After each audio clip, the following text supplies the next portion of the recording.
Don தொலைக்காட்சி நேயர்களுக்கு என்னுடைய அன்பு கலந்த வணக்கங்கள். மீண்டும் ஒரு கதை வழி அறமொழி நிகழ்ச்சியினூடாக நேயர்களாகிய உங்களை சந்திப்பதில் மிக்க மகிழ்ச்சி.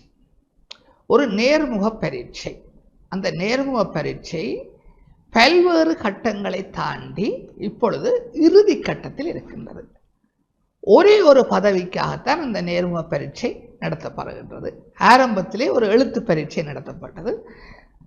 கிட்டத்தட்ட ஒரு ஆயிரக்கணக்கான நபர்கள் அந்த பதவிக்காக போட்டி போட்டு அந்த எழுத்து பரீட்சைக்கு தோற்றுகிறார்கள்.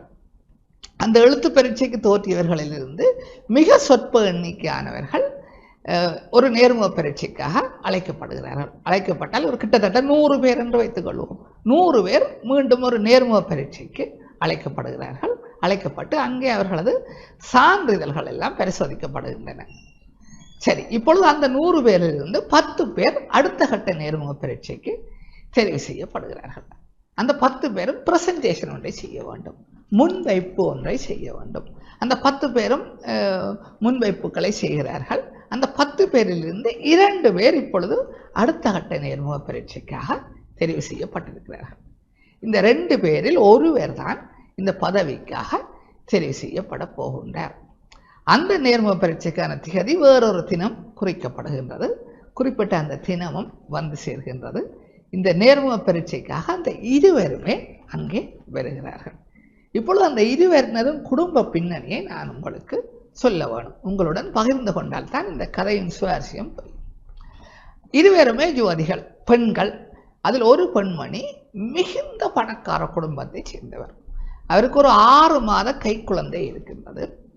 இவர் இந்த நேர்முக பரீட்சைக்கு வரும் பொழுது தனது கணவனுடன் காரில் வருகின்றார். 6 மாத கைக்குழந்தை. அந்த கைக்குழந்தையை தூக்குவதற்காக ஒரு 40 வயது மதிக்கத்தக்க ஒரு வேலைக்கார பெண்மணி இவர்களுடன் வருகிறார்.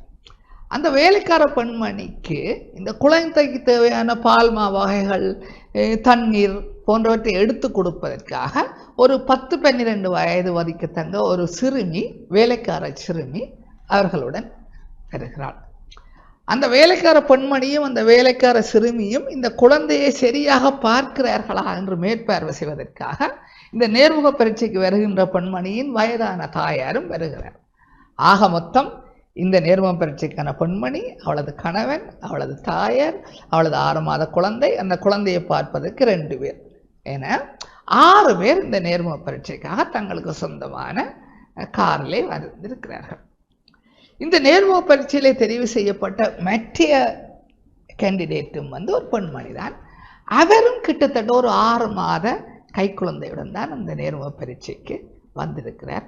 பார்த்தாலே தெரிகிறது மிகவும் ஏழை குடும்பத்தை சேர்ந்தவர். அவருடன் துணைக்கு எவருமே வரவில்லை. இந்த இடத்திலே நான் ஒரு விடயத்தை குறிப்பிட்டால் இன்னும் சிறப்பாக இருக்கும். அந்த யுவதியின், அந்த பெண்மணியின் கணவன் அவளை கைவிட்டு விட்டு எங்கோ சென்று விட்டாள். அவள் தன்னுடைய வயதான தாய் தந்தையுடன், இந்த கைக்குழந்தையுடன் இப்பொழுது வாழ்ந்து கொண்டிருக்கின்றாள். இந்த வேலை அவளுக்கு கிடைத்தால் அவளது வாழ்க்கை எதிர்காலம் மிக சிறப்பாக இருக்கும் என்கிற நிலையிலே அவள் நேர்முக பரீட்சைக்கு வந்திருக்கிறாள். இப்பொழுது நேர்முக பரீட்சையை மேற்கொள்வதற்கான அதிகாரிகள் அங்கே அமர்ந்திருக்கிறார்கள். இந்த 2 பேரும் நேர்முக பரீட்சைக்காக காத்திருக்கிறார்கள். இப்பொழுது அந்த பணக்கார பெண்மணி தான் முதலில், மன்னிக்கவும், இந்த ஏழை பெண்மணி தான் முதலில் நேர்முக பரீட்சைக்காக அழைக்கப்படுகின்றாள். இவ்வளோ கைக்குழந்தையுடன் நிற்கின்றாள். இதனை பார்த்த இந்த பணக்கார பெண்மணியின் தாயார் அந்த கைக்குழந்தையை வாங்கிக் கொள்கிறார். ஆனால் அந்த குழந்தையோ அழத் தொடங்குகின்றது. இருந்தாலும் அவர், நான் குழந்தையை பார்த்து கொள்கின்றேன், நீ நேர்முக பரீட்சைக்கு சென்று வா என்று சொல்கிறார். இவள் நேர்முக பரீட்சைக்கு சென்று அந்த அதிகாரிகளின் முன்னால் அமர்ந்து விட்டாள். ஆனால் தன்னுடைய குழந்தையின் அழுகை சத்தம் இவளுக்கு கேட்கின்றது.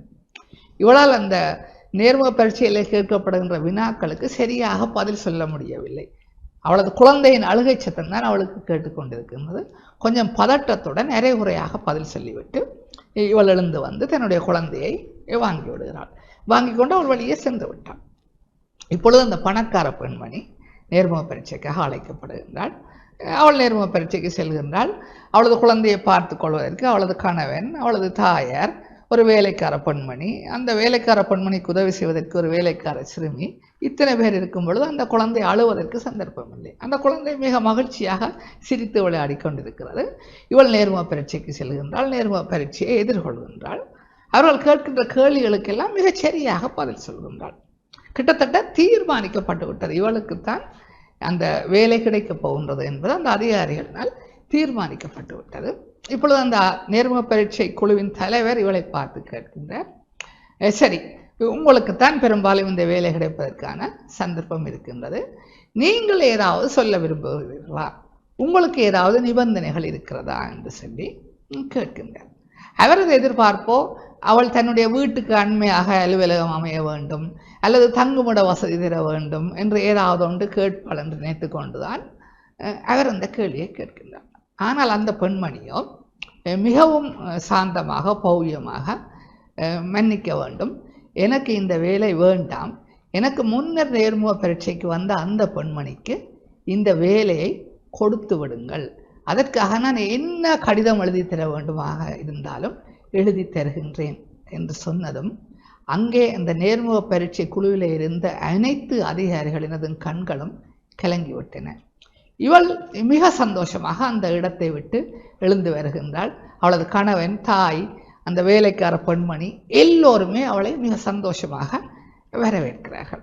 அவர்கள் வெளியே சென்ற பொழுது அந்த ஏற்கனவே நேர்முக பரீட்சைக்கு வந்த பெண்மணி அங்கே அந்த கைக்குழந்தையுடன் காத்திருக்கின்றாள். இவள் அவளை பார்த்து சொல்கின்றாள், நீதான் இந்த வேலைக்காக தெரிவு செய்யப்பட்டிருக்கிறாய், உன்னை உள்ளே வரும்படி அவர்கள் அழைக்கிறார்கள் என்று சொல்லிவிட்டு அவள் தன்னுடைய வீடு நோக்கி பயணம் செய்ய தொடங்குகின்றாள்.